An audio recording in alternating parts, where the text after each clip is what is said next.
नीट नीट नीट केस अडकवते का विचारते. नीट नीट. हां मी काढून देते.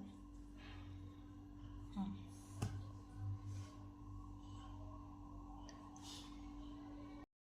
आजपर्यंत मी माझ्या केसांना अजिबातच कोणाला हात लावू दिला नाही, पण इथे बघा लेकीच्या पुढं कोणाचं काय चालतं का.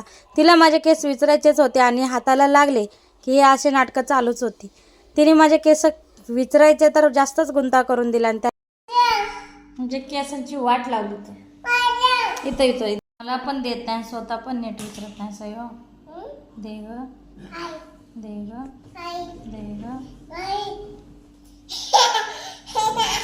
आव आव आव.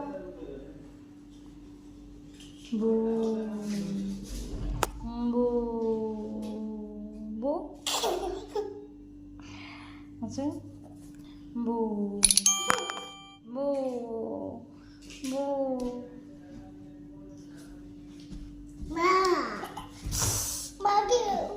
असं मुलांसोबत टाईम गेल्यानंतर घरातली कामं कधी होणार. आणि प्रत्येकजण म्हणतात तू घरात काय करते. असं केल्यानंतर टाईमपास होईल का घरातली कामं. त्यानंतर संध्याकाळी वहिनीकडे गेले, छोट्या वहिनीकडे. तिने पूर्ण स्वयंपाक बनवला होता, कारण रायन्सचे बाबा जाणार होते बाहेर लग्नाला, त्यामुळे ते तिकडेच जेवणार होते. मग म्हटलं आपल्याला काही करायचं कामच नाही, वर गेलं की जेवायचं. पण वहिनीने कामाला लावलं, म्हटली भजे बनवा. भजे बनवल्याशिवाय तुम्हाला जेवायलाच नाही.